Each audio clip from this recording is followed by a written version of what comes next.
If you're worried about your intellectual property being stolen, I get it.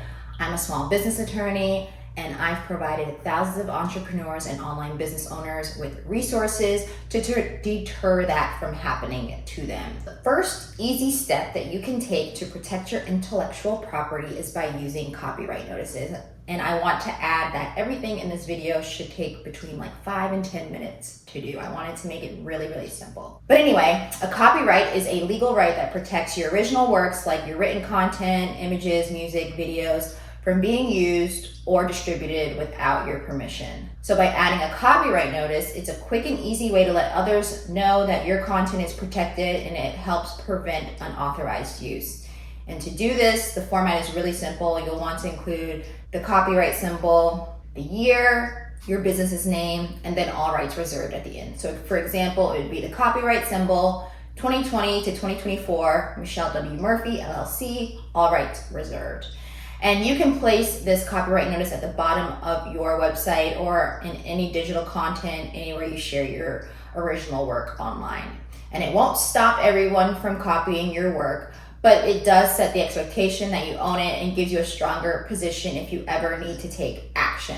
And by having this on your content, you're establishing clear ownership, which can make all the difference in protecting your creations online. And don't forget to update it in January to include the new year. Before I move on to the next tip, today's video is sponsored by the CEO Legal Loft. If you want to learn more about how to protect your content online, make sure you sign up for the Confident Content Creation Training. In it, I'll be discussing how you can use your contracts, including your terms of use or collaboration agreements or your service provider agreements, to protect your IP from being stolen. So make sure you click the link in my description box in the comment section below.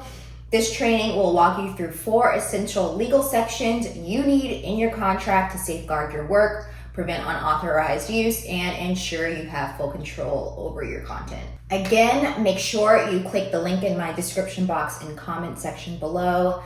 And now with that out of the way, let's move on to the next tip on how to protect your intellectual property online. So the next easy step that you can take to protect your business names, programs, or logos is to use the TM symbol, and I will show you what the TM symbol looks like somewhere on the screen.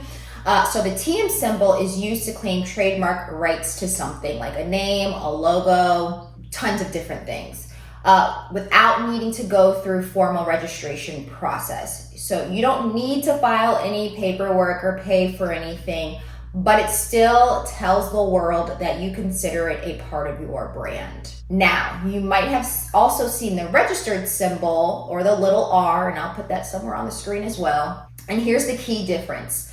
The trademark symbol or the TM symbol can be used at any time, even before official registration.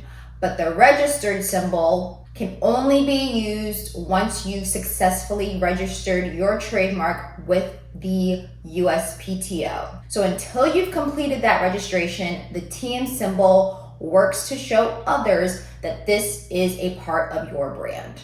For example, if you've just launched a new program inside of your business, you can place the TM symbol next to the name of that program, signaling that it's your intellectual property, even if you haven't registered it yet. But remember, the TM symbol doesn't require registration. So there is a chance that someone else may have already registered the trademark for the same name or logo. So while using the TM symbol is helpful, it does not guarantee that you're not infringing on someone else's registered trademark. Now, the third step that you can take to protect your intellectual property is securing your web domain and social media presence. And this is especially crucial if you're building a brand or business.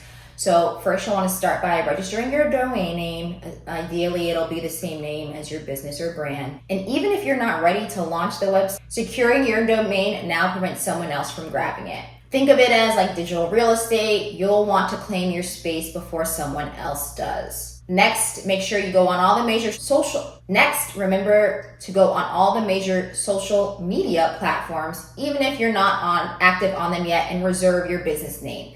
This ensures consistency across your online presence and prevents others from using your brand name to confuse or mislead your audience. By securing both your domain and social media handles, you'll have greater control over your brand identity and how it's represented online. The fourth way to protect your intellectual property is by implementing a clear, easy to understand usage policy.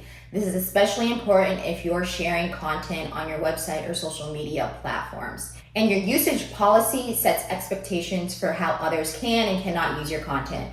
For example, you may allow people to share your content, but only if they give you proper credit, or you might not allow any kind of commercial use of your IP.